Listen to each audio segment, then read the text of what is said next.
And now, an 8th special presentation. Coming up on Art Beat Nation.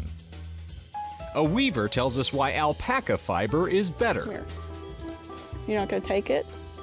Says, no, we're on camera. We're not going to do that. A talented artist takes direction from the stars. It is about thinking about that relationship, your relationship as a human being to the planet as your subject matter. We sit in on an exclusive jazz concert. Music touches people, makes them happy, makes them feel something. It's special.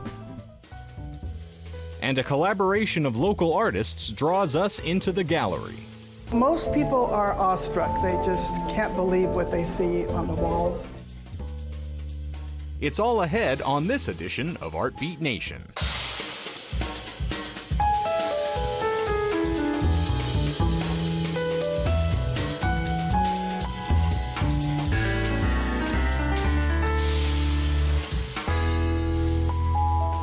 Funding for Art Beat Nation is made possible by contributions to 8 from viewers like you. Thank you. First, we head to London, Ohio, where fiber artist Karen Moulier is using her long-practiced sewing skills and love for alpacas to make the world a warmer place.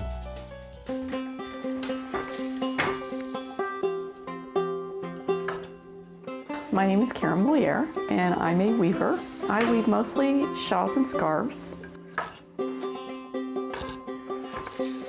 I started weaving to make scarves to go in our farm store for our alpaca business. I don't know if you can see the babies.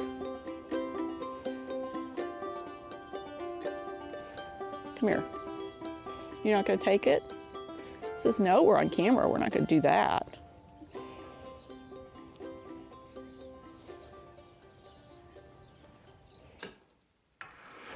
So I started with scarves, and it took me about 3 months to decide that I was going to do much more than scarves, because I found out that I really liked it.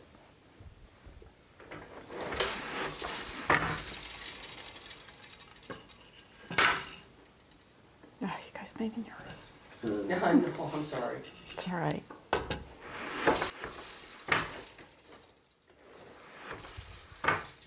And these beads will coordinate to the petals I'm going to push to create this pattern, because it's a very long pattern.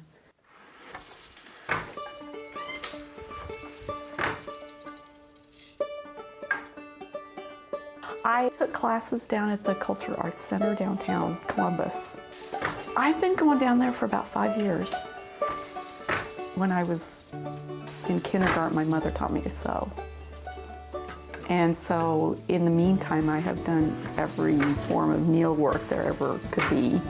You know, in high school, I did the flowers on my jeans and stuff like that. So weaving was next, you know. What else was there?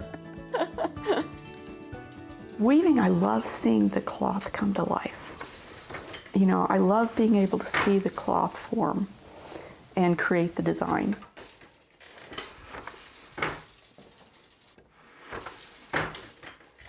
Alpaca is a very, very fine micron, and so it has the feel of more of a cashmere. So it's really awesome for scarves and shawls because it has a lot of drape. It's really, really warm, so you can make a lighter weight garment and have it still be warm, and it breathes.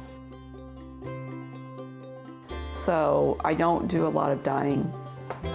Every now and then, if I need something dyed, I might go down to the Culture Arts Center and use their dye room downstairs to do that. But mostly, I like to work with the natural colors of alpaca.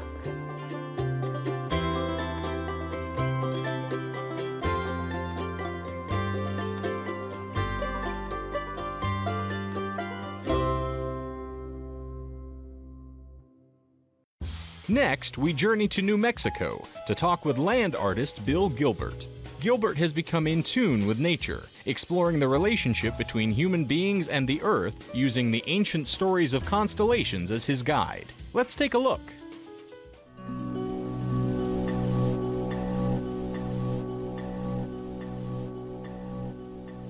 What are the constellations? When you look up at the stars, you know, do you see a river? Do you see a hunter? Do you see a rabbit? I mean, somebody came up with that in ancient Greece. And that resonated enough with the culture that people shared that notion of that's what's up there. So they're projecting into the sky the things that they care about as a way to organize it.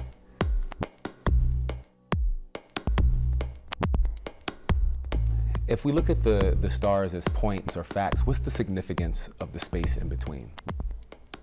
We tend to be fact-oriented in our culture.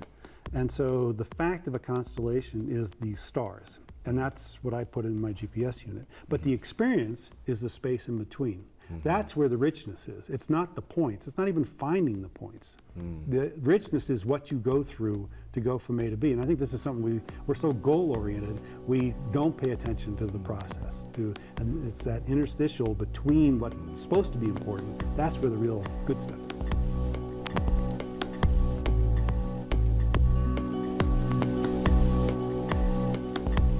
How have you explored the idea of our cultural connection to nature? Ever since 1979, I've been trying to do work that articulates the place of New Mexico. And we have a particular environment here. It's quite complex. So that's given me a wide range of things to work on. But that exploring how we as humans are engaged with the physical planet in the particular place where we live, that's been what I've been doing.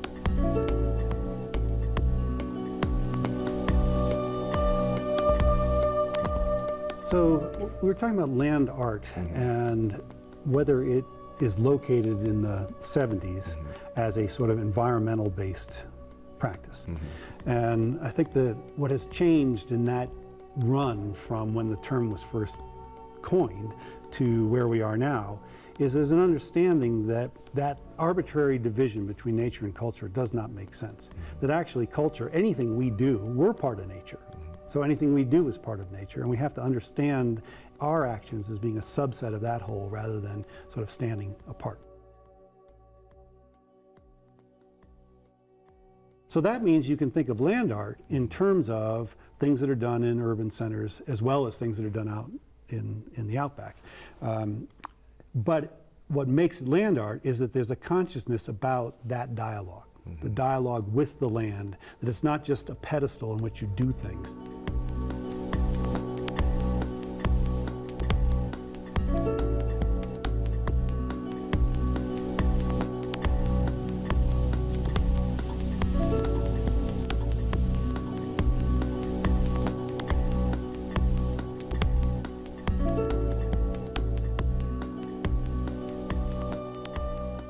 It is about thinking about that relationship, your relationship as a human being to the planet as your subject matter, rather than just a entirely human discourse.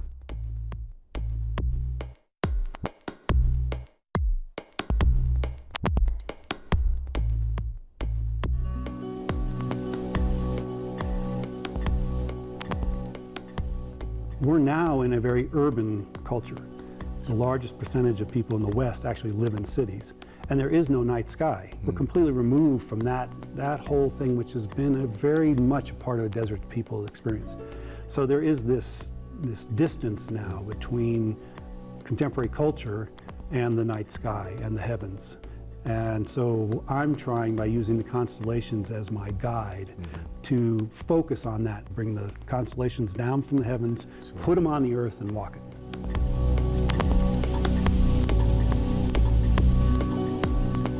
What I'm thinking about is how do you navigate across a place that you don't know? If you're going to become intimate with this place that you have chosen to live, how do you go about doing that?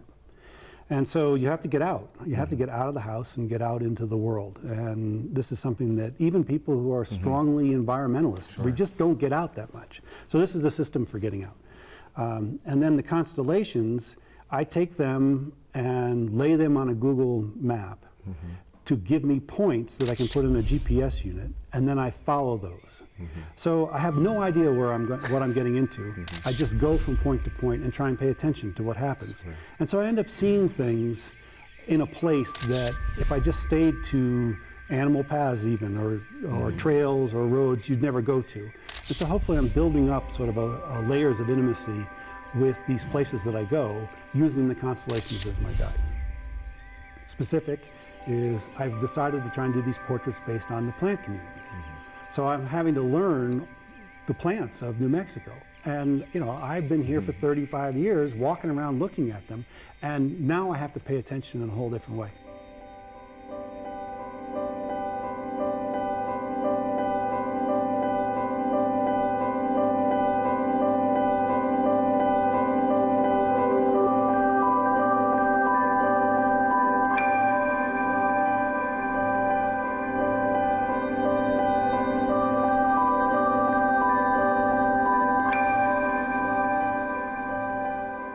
What story are the constellations telling us? Well, I think that each constellation is a story. If I'm in Australia and I'm walking a rabbit, that is a story and a way to think about walking across that land that focuses in a different way than if I were the hunter, if I were Orion the hunter. So I do the hunter in places, North Rim of the Grand Canyon, and places where people really are practicing hunting. It's try and make the stories alive again.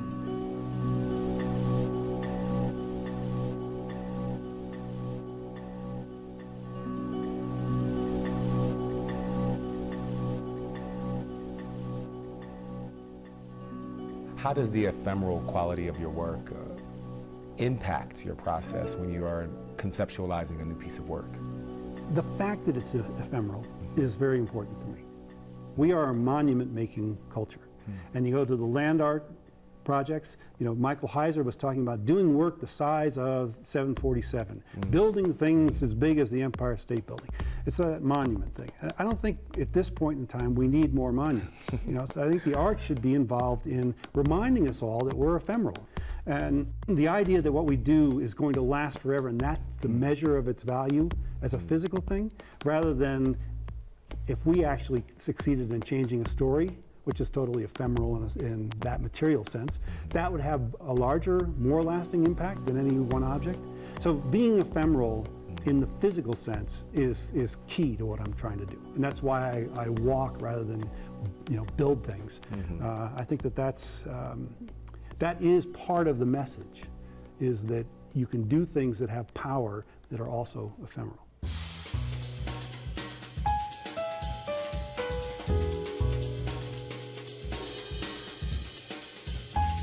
In our next segment, we head to New Orleans, Louisiana, to meet Creole jazz musician and composer Don Vappy.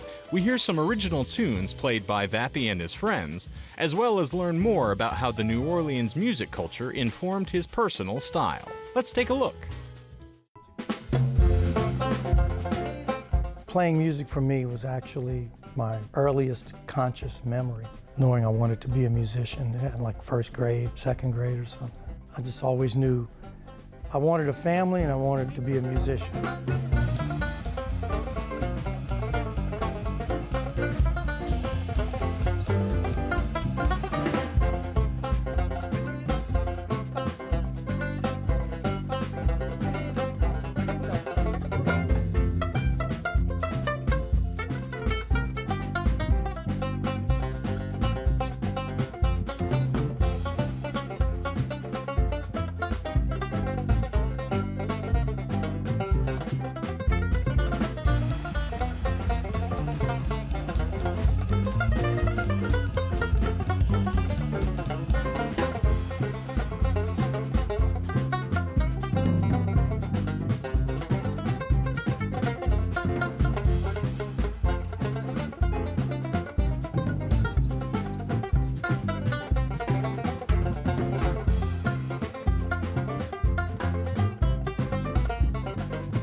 Many of my influences were actually local people in New Orleans. I was into soul music then it became Motown. But later on, I got into jazz. I got bored with disco. Well, music in the context of being in New Orleans was actually just part of life. I think that's the African element that stayed in the Creole culture, is that you don't separate everything. Music is just one part of the complete.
Music touches people, makes them happy, makes them feel something. It's special to be able to touch people in a good way. That song, Verona, that's for my wife. That's her name. And I always wanted to write something pretty. I think it's pretty.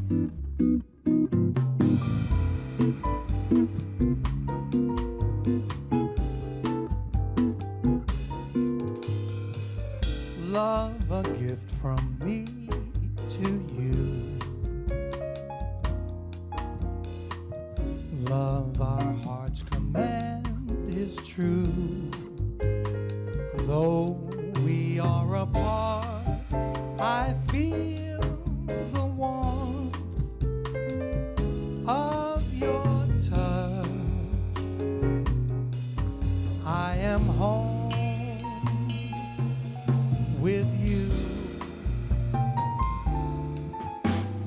Moments when I feel alone,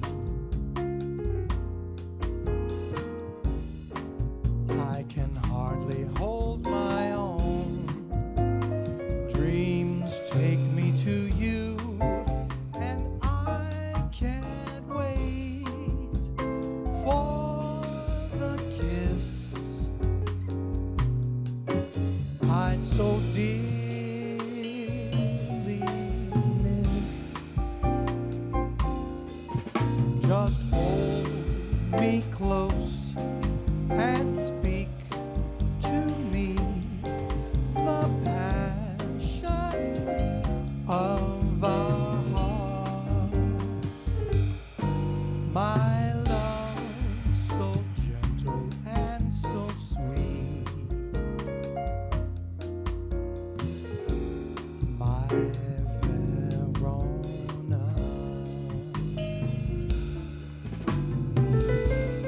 I've been fortunate to play with a lot of famous people. I've done a lot of different things. I just feel this desire to continue to grow. I just had this love for music. I think it's just love. For most artists, the opportunity to display their work can be critical to their art career. The Artists Collaborative Gallery in Sacramento gives local artists not only a permanent home to display their work, but also opportunities to contribute to the success of fellow artists. Let's check it out.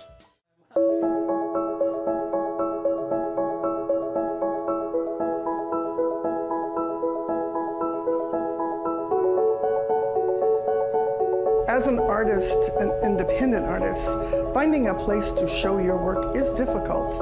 And unless you're Picasso or someone like that, they don't come knocking on your door. You have to go knock on their door.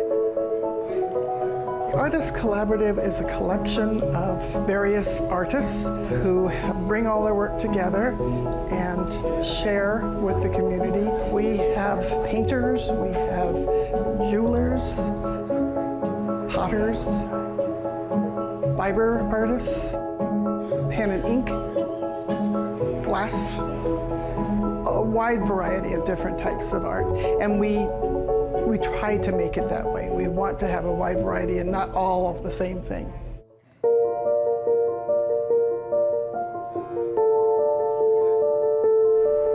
Before, I didn't have my work on display anywhere full-time. I was going from market to market, and a lot of times people saw my work and wanted to know where they could see it when I wasn't showing. This is the first time, if you notice the rest of them. We came from down south, and at the time that I had just started to promote my work, I had been in a couple of galleries. There wasn't a lot of traffic. I won a couple of prizes, and I just hadn't really got my feet off the ground. But when I got here and was able to join Artists Collaborative, everything just took off. The notoriety, getting my name out there, and I just feel that people are getting to know who I am.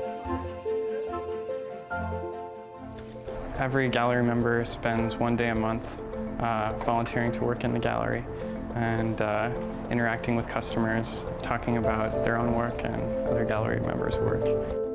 We all play off each other. We get inspired by each other, and also the displays are so interesting because they are mixed with so many other artists. I think it's a good experience because you could talk to somebody else, another artist, and hey, we know, how do you do that, or how do you do this, or you see a different person's perspective. And I think, you know, like musicians, artists need to share. It's a 1 by 1 by about 5-inch block. When somebody's walking down the boardwalk here, we don't have a very big storefront. Our gallery is very long and narrow, and they'll kind of peek in and they kind of step back and they, oh, look, a gallery, and they walk in.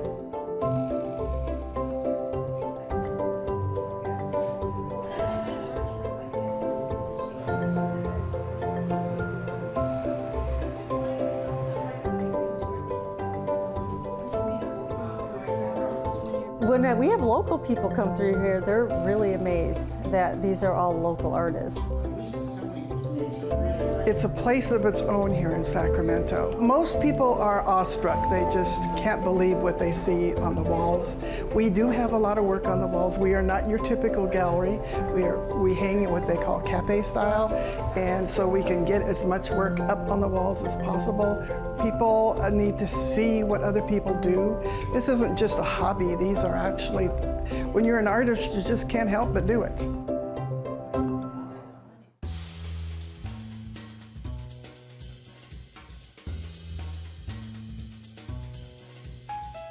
For more arts and culture, visit azpbs.org/artbeat, where you'll find feature videos and information on the Arizona art scene. Funding for Artbeat Nation is made possible by contributions to 8 from viewers like you. Thank you.